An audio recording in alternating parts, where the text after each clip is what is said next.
All right, y'all. So we are entering the last week of the fast, and this has been a very good fast, a needed fast for me.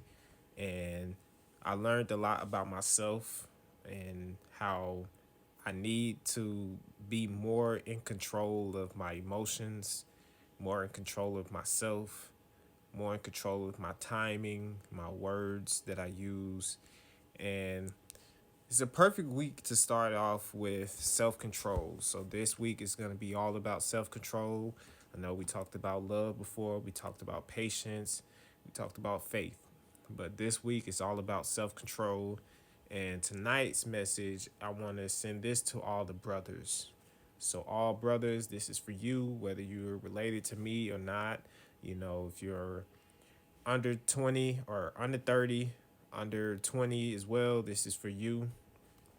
But tonight we're going to be reading from First Thessalonians chapter 5. And before we do that, I just want to give you guys a brief history of who the Thessalonians were. And it says here that the Thessalonians were inhabitants of Thessalonica, an ancient city located in present day Greece.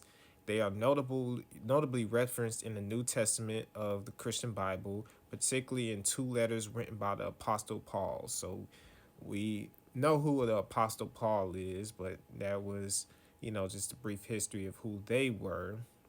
And just their guidance and encouragement and instruction is what I want to focus on today because they were under such, you know, just disorganization. They didn't know that they were sinning, and this is the Apostle Paul trying to guide them to, be the people that they always were meant to be. So this chapter is titled "The Day of the Lord Will Come Like a Thief in the Night." So as most of y'all know, like a thief in the night, say that saying a lot, but this is the letter from the Apostle Paul, and it says here, "Now, brothers and sisters, about times and dates, we do not need to write to you, for you know very well that the day of the Lord will come like a thief in the night.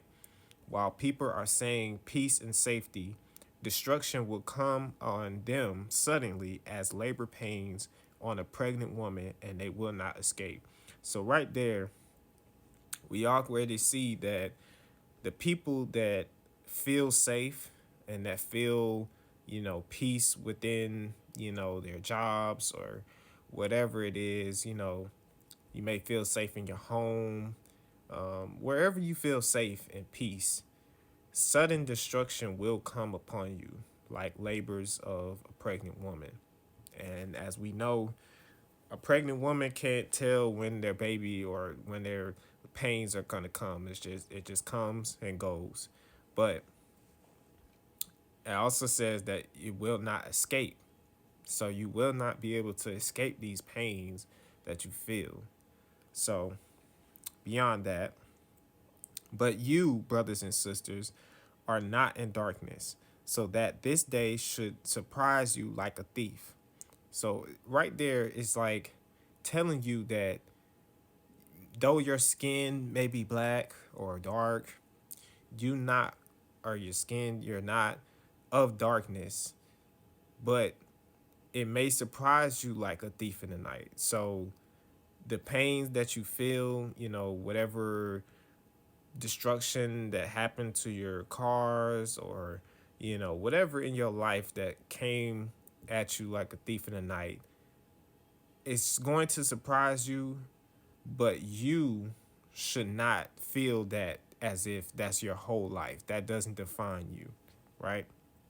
So it says here, "You are all children of the light and children of the day."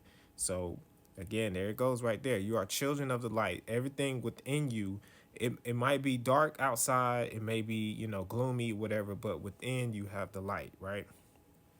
"We do not belong to the night or to the darkness. So then let us not be like others who are asleep, but let us be awake and sober.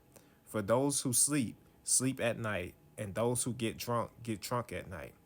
But since we belong to the day, let us be sober, putting on the faith and love as the breastplate, and hope of salvation as a helmet.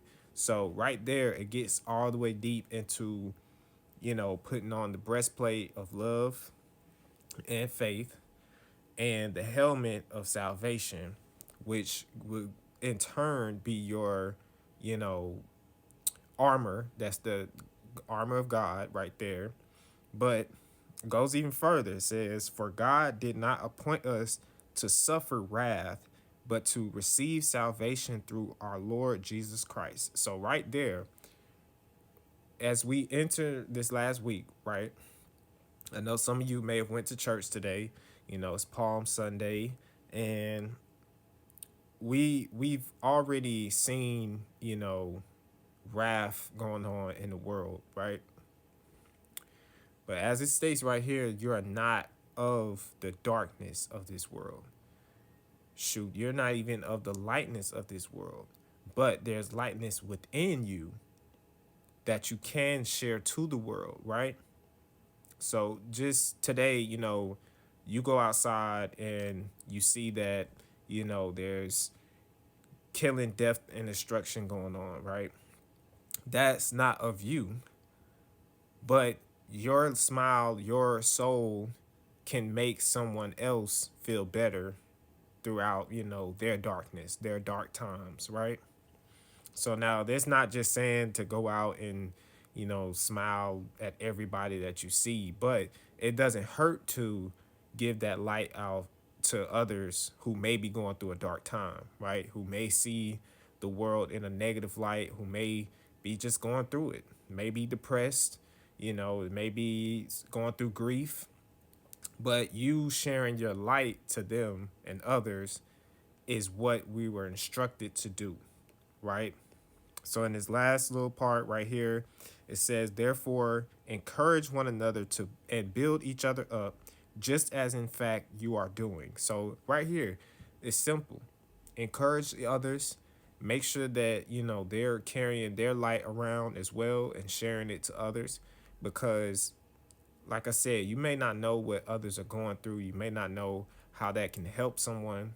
But as long as you continue to share it, as long as you can continue to encourage others, that's all you have to do. So now this last little part, again, is for my brothers, but I know it says brothers and sisters. Now we ask you, brothers and sisters, to acknowledge those who work hard among you, who care for you in the Lord and admonish you. Hold them in the highest regard and love because of their work. Live in peace with each other, and we urge you, brothers and sisters, warn those who are idle and disruptive, encourage the disheartened, help the weak, be patient with everyone. Now that's key right there, because we already talked about patience, right? And I'm not always the most patient. I'm working on my timing with things, how I say things, like I said before. But right there, helping the weak, that's something that I continue to see, day in and day out. Some people may look at a homeless man as weak or whatever, but he may be stronger than you think. He might carry a heavier light than you think. All you got to do is stop and talk to him, and you will see that some of them aren't just homeless just because of drugs or addictions, whatever you may think, but it might just simply be because they're so connected with God that they don't have to live in a home to feel safe. They don't have to live in a mansion to feel like they're living their purpose, right? But also, it says, make sure that nobody pays back wrong for wrong, but always strive to do what is good for each other and everyone else. So that's what we're going to end it at today, because it's a lot of people that will seek revenge. I was included in that, but, right there it says, do not pay back wrong for wrong. So if I'm doing that to you, then I'm in the wrong, not you. And also, if you're doing that to others, it's never going to be what you think it is. But, that's our message for today. Rejoice always, pray continually, And make sure you're giving thanks to the one above, man.